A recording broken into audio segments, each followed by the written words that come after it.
नमस्कार विद्यार्थी मित्रांनो. स्वागत आहे आपलं पुन्हा एकदा एम-पी-सी लायब्ररी या आपल्या यूट्यूब चॅनलमध्ये. आज आहे 7 मार्च 2026. सुरू करूयात आजच्या चालू घडामोडी. आज आपण पाहणार आहोत जिष्णू देव वर्मा हे महाराष्ट्राचे नवीन राज्यपाल झालेले आहेत. या संदर्भात माहिती. शेतकरी कर्जमाफी योजनेला अहिल्यादेवींचं नाव देण्यात आलेलं आहे. या संदर्भात देखील आपण आज माहिती पाहणार आहोत. तसेच लहान मुलांच्या सोशल मीडिया वापरावर बंदी ही भारतातील पहिले राज्य कोणते ठरलेले आहे या संदर्भात देखील आपण आज माहिती पाहणार आहोत. त्यामुळे या संपूर्ण महत्त्वपूर्ण चालू घडामोडी व्यवस्थितपणे समजून घेण्यासाठी व्हिडिओ शेवटपर्यंत अवश्य पहा. सुरू करूया कालच्या एका प्रश्नाने. काल व्हिडिओच्या शेवटी मी तुम्हाला एक प्रश्न विचारलेला होता. राजस्थानमधील जहाजपूर या शहराचे नवीन नाव काय ठेवण्यात आलेले आहे? तर या प्रश्नाचे योग्य उत्तर आहे पर्याय क्रमांक 2 यज्ञपूर. आता आपण आजच्या दिनविशेषकडे वळूया. आज आहे 7 मार्च. 7 मार्च 1961 भारतरत्न गोविंद वल्लभ पंत यांची आज पुण्यतिथी. ते उत्तर प्रदेशचे पहिले मुख्यमंत्री होते. 7 मार्च 1508 दुसरा मुघल सम्राट हुमायून याचा आज जन्मदिवस.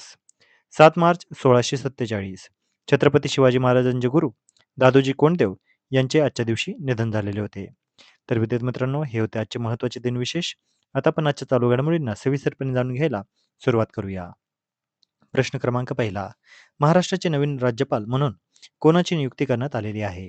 तर यासाठीचे पर्याय आहेत पर्याय क्रमांक 1 शिवप्रताप शुक्ला, पर्याय क्रमांक 2 जिष्णू देव वर्मा, पर्याय क्रमांक 3 R.N. रवी आणि पर्याय क्रमांक 4 नंदकिशोर यादव.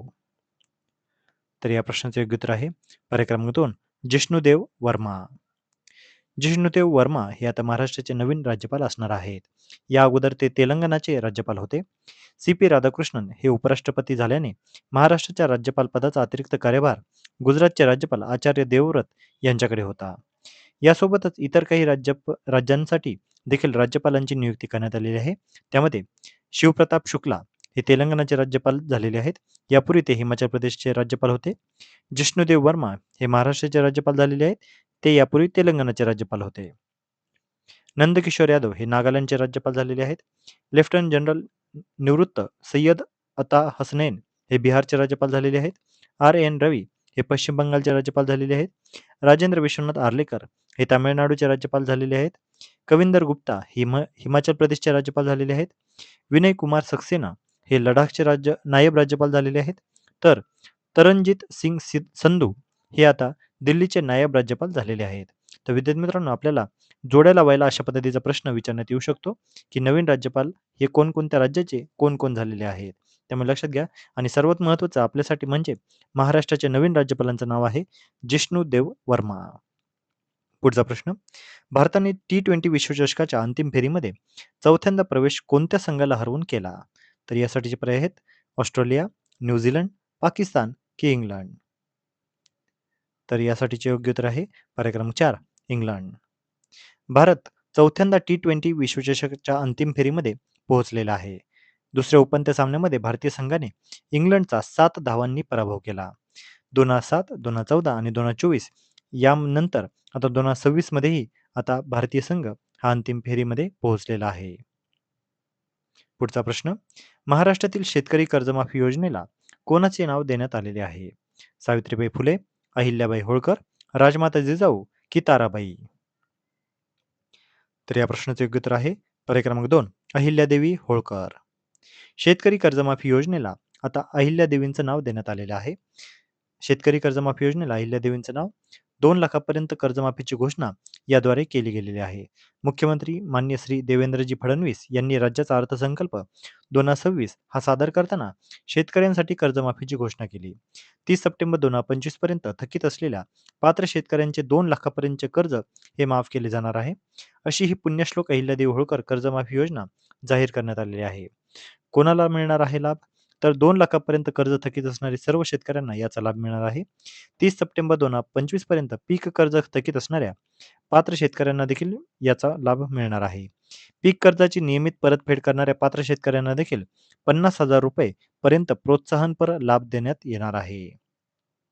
पुढचा प्रश्न. Atal Bihari Vajpayee the eternal statesman या पुस्तकाचे लेखक कोण आहेत? राम माधव, विजय गोयल, नितीन गडकरी की सुधांशू त्रिवेदी. तर या प्रश्नाचे योग्य उत्तर आहे पर्याय क्रमांक 2 Vijay Goyal. Atal Bihari Vajpayee the eternal statesman हे पुस्तक आता सध्या चर्चेमध्ये आहे. पुस्तकाचं नाव Atal Bihari Vajpayee the eternal statesman. या पुस्तकाचे लेखक आहेत विजय गोयल, जे माजी केंद्रीय मंत्री होते. या कॉफी टेबल बुकचे प्रकाशन नवी दिल्लीतील डॉक्टर आंबेडकर इंटरनॅशनल सेंटर या ठिकाणी करण्यात आले. भारताचे उपराष्ट्रपती श्री सी.पी. राधाकृष्णन यांच्या हस्ते या पुस्तकाचं अनावरण करण्यात आलं. हे पुस्तक भारतरत्न अटल बिहारी वाजपेयी यांच्या जीवनातील दुर्मिळ छायाचित्रे, आठवणी आणि त्यांच्या राजकीय प्रवासावर आधारित एक विशेष संग्रह आहे. विद्यार्थी मित्रांनो, आपल्याला परीक्षेमध्ये पुस्तक आणि त्यांचे लेखक अशा पद्धतीचे प्रश्न खूप वेळा विचारण्यात आलेले आहेत. त्यामुळे हे पुस्तक आणि त्याचे लेखक लक्षात ठेवा.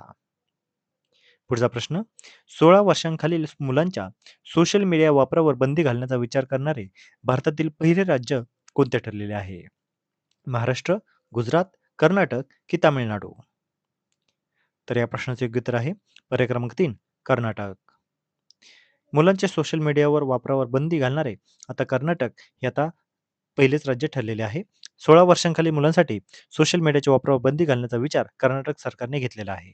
कर्नाटकचे मुख्यमंत्री सिद्धरामय्या यांनी कर्नाटक विधानसभेमध्ये अर्थसंकल्प सादर करताना ही घोषणा केली. हा निर्णय अंमलात आल्यास कर्नाटक हे पाऊल उचलणारे भारतातील पहिलेच राज्य ठरेल. हा निर्णय ऑस्ट्रेलियाच्या कठोर धोरणानंतर घेतला जात आहे. बीटी मंत्री प्रियंक खारगे यांच्या मते तरुणांमध्ये सोशल मीडियाचा वापर वाढत असल्याने कृत्रिम बुद्धिमत्ता व सोशल मीडियाचा जबाबदार वापर सुनिश्चित करण्यासाठी पावले उचलली जात आहेत. फिनलंड या देशानेही या संदर्भात उपाययोजना केलेल्या आहेत. फ्रान्स आणि इंग्लंड यामध्येही अशा नियमांवर विचार सुरू आहे.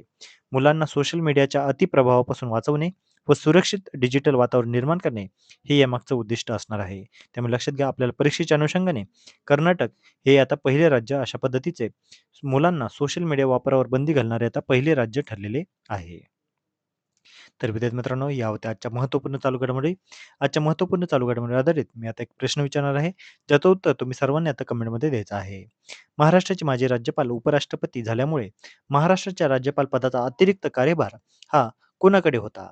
पर्याय क्रमांक 1, आचार्य देवव्रत. पर्याय क्रमांक 2, शिवप्रताप शुक्ला. पर्याय क्रमांक 3, R.N. रवी. आणि पर्याय क्रमांक 4, राजेंद्र आर्लेकर. तर विद्यार्थी मित्रांनो, तुम्ही सर्वांनी आता या प्रश्नाचं उत्तर हे आता कमेंटमध्ये द्यायचं आहे. जे कोणीही विद्यार्थी या प्रश्नाचं योग्य उत्तर कमेंटमध्ये देतील, त्याच्या कमेंटला नक्कीच लाईक देखील देण्यात येईल, जेणेकरून इतरही विद्यार्थ्यांना या प्रश्नाचे योग्य उत्तर समजेल. तर विद्यार्थी मित्रांनो, या होत्या आजच्या चालू घडामोडी. तर अशाच अधिकाधिक इन्फॉर्मेटिव्ह कंटेंटसाठी आपली MPC लायब्ररी या यूट्यूब चॅनलला सबस्क्राईब करायला अजिबात विसरू नका. धन्यवाद.